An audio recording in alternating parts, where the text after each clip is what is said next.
Et Mais je vais revenir à la Kabbale, c'est magnifique, parce que ça nous apprend des choses extraordinaires. Mais si j'ai pas les fondamentaux, la Kabbale, c'est de la fumée, quoi. C'est de la fumée. Ça sert à rien. Essayez de vivre ce que vous dites au niveau de la Kabbale. Qu'est-ce que c'est la couronne?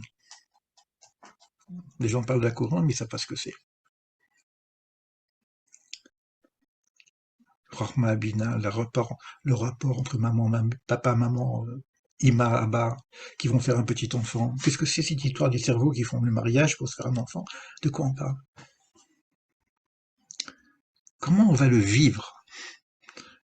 Comment on peut vivre certains éléments que nous étudions dans la Kabbale? Je parle des trucs simples, hein, Kabbale existentielle, hein, je parle pas de la Kabbale euh, théologique, religieuse, qui est très complexe. Hein. Tout ce que nous avons appris, comment le mettre à la dimension de notre vécu, et non pas de la connaissance.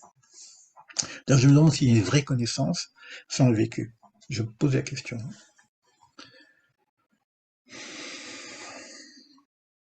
Alors, il y a des techniques de méditation, mais est-ce que la technique de méditation va suffire?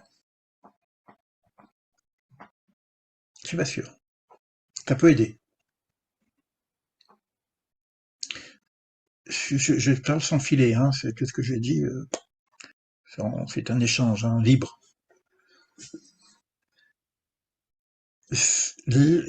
L'expérience.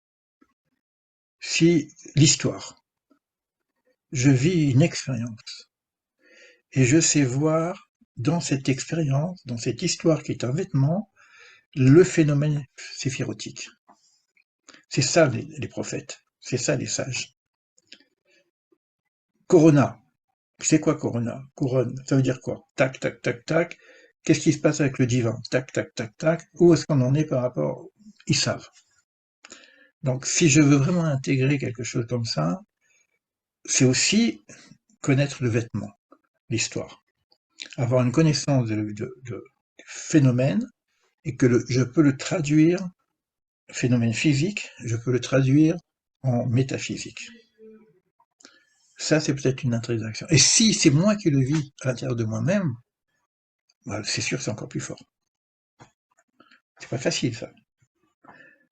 Déjà, dans la complexité des choses. Ça veut dire qu'il faut le savoir, il faut comprendre, il faut connaître, il faut avoir un bon bagage de connaissances.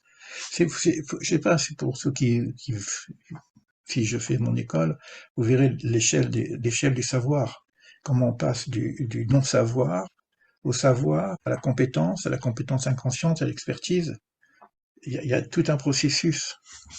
Et je crois que la connaissance va arriver à vivre ce processus entre le savoir. J'ai lu un bouquin, bon, c'est fin, je commence à comprendre les trucs parce que j'ai compris les séphirotes, comment ça se mélange, etc. Et pour que ça arrive à une compétence, c'est-à-dire un savoir-faire, c'est-à-dire que je dois déjà le vivre au niveau du faire. Donc je peux faire quelque chose avec. Et l'expertise, c'est que ça devient tellement inconscient, j'en ai tellement fait que maintenant je sais d'une façon automatique. Ça devient comme une intuition. Peut-être que justement, si on veut bien intégrer ces enseignements métaphysiques, c'est comment les incarner au niveau physique. Je lis des choses magnifiques, vraiment. Hein. Dernièrement, je reçois des messages magnifiques. Ça parle de l'amour de Dieu, ça parle de plein de choses. Mais des fois, je me dis, est-ce que c'est incarné? C'est tellement beau, c'est tellement poétique, c'est un truc qui est dans le ciel, quoi. Mais est-ce que c'est descendu sur Terre? Comment ça marche sur Terre? Et vous verrez qu'il y a des fois des gens religieux d'une façon... mais c'est dans le ciel, c'est pas incarné. Et l'incarnation, c'est dans l'histoire.